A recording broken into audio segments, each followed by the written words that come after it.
जब भी इस टैबलेट की हम बात करते हैं हेयर फॉल के लिए, हेयर लॉस के ट्रीटमेंट के लिए, सबसे पहला जो एक तरह से रेड फ्लैग आता है सबके सामने, या एक जो टेंशन आती है दिमाग में, वो ये आती है कि इसके बहुत ज़्यादा साइड इफ़ेक्ट्स हैं।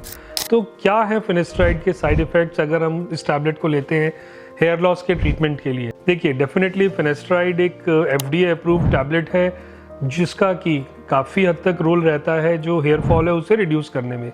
लेकिन जब ये टैबलेट हम रेगुलरली लेते हैं तो कई केसेस में साइड इफ़ेक्ट्स होने के चांसेस भी रहते हैं। क्या है वो साइड इफ़ेक्ट्स और वो किस तरह से आपको अफेक्ट कर सकते हैं, आज इस वीडियो में हम वही डिस्कस करेंगे। देखिए, सबसे कॉमन जो साइड इफ़ेक्ट है फिनेस्ट्राइड का वो है थोड़ा सा इमोशनल और साइकोलॉजिकल डिस्टर्बेंसेस।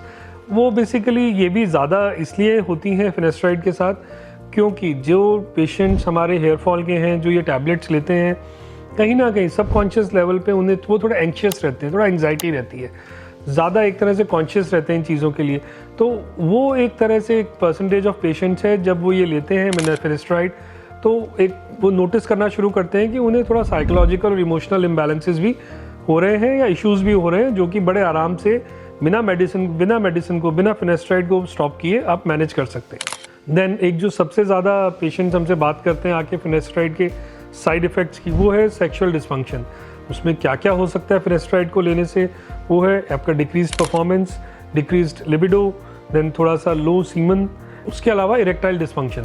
पर अगर हम नक्शल में बात करें, एज अ होल बात करें, तो जो परसेंटेज ऑफ पेशेंट्स है जिनको ये प्रॉब्लम्स होती है वो है सिर्फ 1 से 2%। और जब पेशेंट्स ये मेडिसिन लेते हैं, अगर प्रॉब्लम हो रही है 1 to 2% पेशेंट्स को, तो ये प्रॉब्लम भी परमानेंट नहीं है।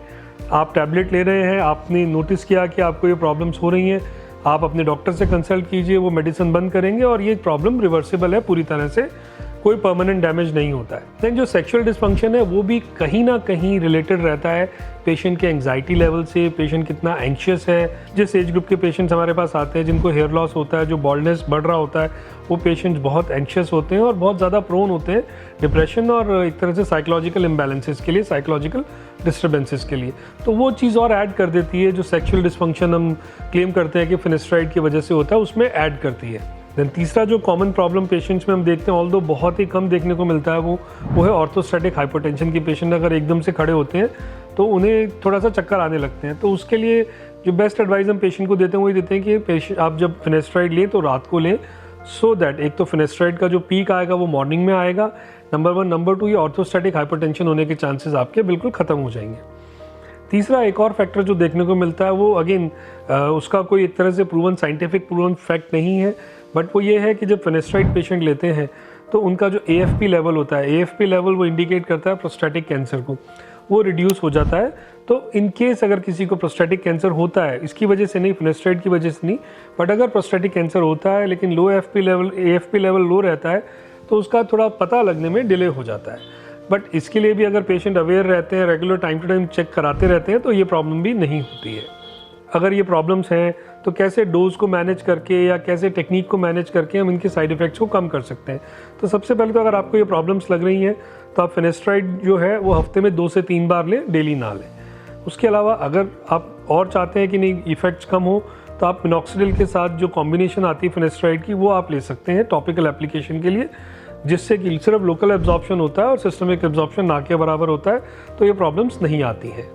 देन बियॉन्ड दैट फिनेस्ट्राइड के कुछ सब्सटीट्यूट्स आते हैं, natural as well as pharmaceutical, वो भी आप ट्राई कर सकते हैं अगर आप फिनेस्ट्राइड नहीं लेना चाहते हैं।